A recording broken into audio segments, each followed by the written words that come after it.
Good morning mga ka-Legitaricans! Welcome back po dito sa Kendara SRU channel for showbiz update. Andito na naman nga po akong muli nagbabalik. Nagmamaganda rin yung kachismosang TV Cheese It Beliga supporter upang maghatid sa inyo ng latest update and fresh happenings patungkol dito sa It Beliga. Anong painit natin pag-uusapan ngayong gabi ay ngayong umagang ito ay patungkol dito po sa talaga namang husay ng Itbulaga na talaga nakakapagpataob po sa kahit na sino man po ang kanilang makatapat. Pero bago po ang lahat ng yan sa mga hindi pa nakaka-subscribe dito sa ating channel, maaari lamang napindutin po ninyo ang subscribe button natin at notification bell na riyan sa baba upang kayo po ay mag-i-updated at ma-notify tuwing may bago tayong chika at balita hinggil sa Itbulaga. Kaya kung araw-araw isa ka sa may nag-aabang, nako, wag ka nang mag-atubili pa sapagkat nasa tamang channel na kayo. Basta mga chika at balita, sagot na po natin yan. So for this morning, pag-usapan nga po natin itong tungkol sa ginawa po ng Itbulaga na pag-contact po dito kay Michelle Monroe na kung saan ay talaga naman po nag-effort para batiin si Ruel Carino nitong nakaraan ng kanyang kaarawan. So grabe po ang Itbulaga. Talagang gumawa po sila ng effort para mapasaya at maging maayos, maging masaya ang birthday at unforgettable yung moment na to, yung birthday celebration na to for Ruel Carino. Isa rin kasi si Ruel sa talaga naman pong inaabangan din sa Itbulaga. So sabi nga dito, anak ni Matt Monroe na si Michelle Monroe, binati si Ruel Carino sa kanyang mismong kaarawan sa isang pambihirang pagkakataon. Yes, pambihirang pagkakataon po ito. Biruin ninyo ha, mismong anak ni Matt Monroe po na si Michelle Monroe ay bumate kay Ruel Carino. Grabe, paniguradong masayang-masaya si Ruel sa ginawang ito ng Itbulaga. Ayon pa dito, sa gitna ng kasiyahan ng kanyang kaarawan, isang pambihirang mensahe ang dumating na agad ikinagulat at ikinatuwa ng mga tagahanga. Isang pagbati mula sa anak ni Matt Monroe mismo ang ipinadala para kay Ruel Carino.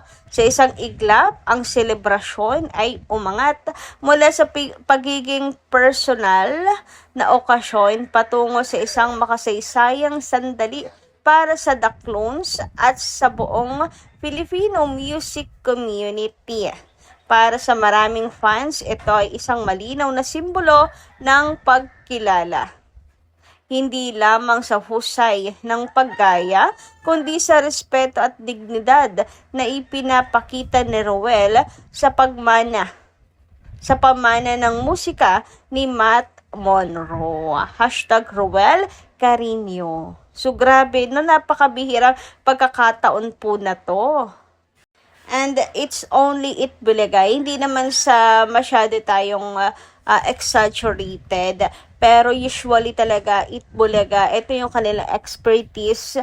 Talagang dito po sila. Kasi ang Itbulaga po, ang TVJ, talagang ma-effort at binibigyan po nila ng importansya yung kanilang mga contestants, yung kanila pong mga talents, yung kanilang mga nagdaan sa kanila sa Itbulaga, 'di ba? Ganyan po, mapagpahalaga po ang Itbulaga. Todo effort din po talaga sila. So usually talagang Itbulaga po nakakagawa po ng ganito. Biruin nyo para mag-effort pa hanapin, makipag-usap. Uy, nakakahiya ha. Siyempre dapat meron kanyang kapal ng mukha para lumapit at mag-request ng ganitong message. Hindi rin naman sure sila kung sila pagbibigyan, 'di ba? Pero ayun na unlakay na pagbigyan po ang Itbulaga para magbigay ng mensahe ang anak mismo ni Matt Monroe para sa kanyang para sa kaarawan ni Ruel Carino. Ganyan po kahalaga ang sa Itbulaga. Yung todo effort po sila, lalo na kapag may mga birthdays. Hindi lang basta performances, hindi lang po basta productions, ganyan, kundi talagang effort kung effort po ang EB. Actually, sa mga ganitong ano po talaga taob ng Itbulaga ang kalaban. Yan yung sinasabi po ng mga Dabricans na the best talaga ang Itbulaga. Wala po talaga makakapantay sa EB. Kaya nga sila po ay tumagal ng napakahabang panahon. The longest running noontime show. Well planned, well organized ang birthday celebration ni Bunso. Thank you so much TVJEB. Job well done, love you po. So, di ba nakakataba ng puso magbasa ng mga ganitong komento? Wow, thank you Itbulaga and Dabricans TVJ, TV and family po. Michelle Monroe, thank you po. God bless you always. Love you, Roel Carino. Matt Monroe, the best ka talaga.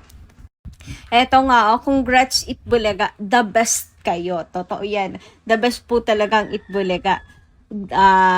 Very resourceful at nakuha nyo pang mahanap si Michelle Monroe. Diba? Effort kung effort para lang po sa birthday, 15th birthday celebration ni Ruel. Ay, naku, kung ako yun nandun, grabe, talagang feeling ko napaka-special ko. Panagkataon, diba? So, ganun din for sure ang nararamdaman nitong si Ruel. Kaya for sure, ay talagang grabe po ang pasasalamat niya sa Itbulaga. Naranasan niya to. Dahil po sa Itbulaga, I know. The clone of Matt Monroe, Roel Carino. Happy birthday, Bunso Roel Carino. Be humble always and always be thankful.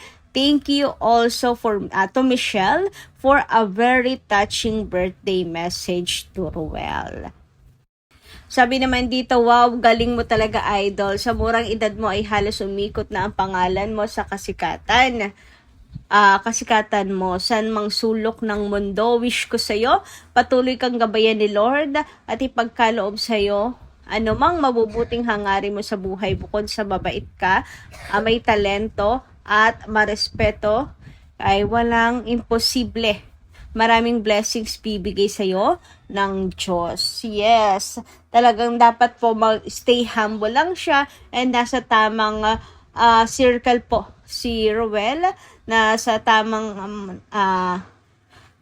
tamang kamay po siya, hawak po siya ng TVJ.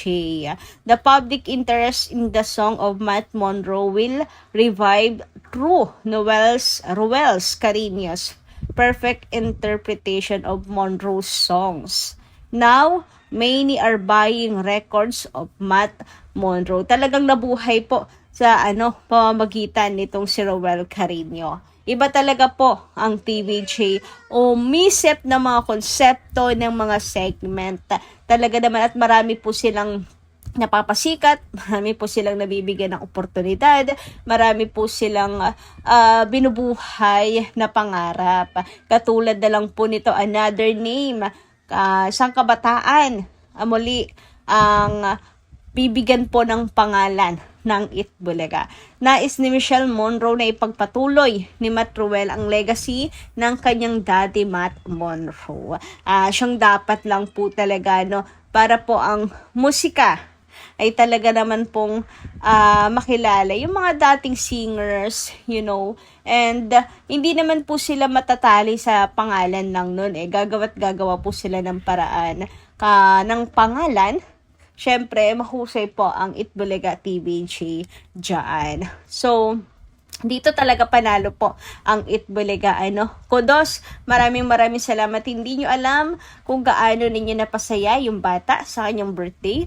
At ganun din ang mga fans ni Roel and syempre ang mga Dabricans.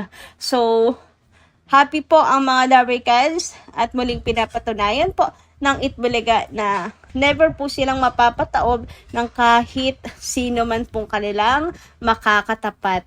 Grabe, dyan nga po taob ng TVJ sa sino mang katapat po nila sa mga ganitong klaseng effort at pagpapahalaga. Yung kanila pong husay, pagiging resourceful ng Itbulaga. Kaya, grabe, masaya-masaya tayo ngayong January. Bumalik po sa atin yung tagumpay ng laban ng Itbulaga at syempre ng pagbawi ng Itbulaga sa kanila pong pangalan. So, yun lang po muna ang ating update. ngayong umagang ito. Maraming salamat guys sa inyong pakikinig. Kita-kits po muli sa susunod natin mga chikas. Maraming pong salamat.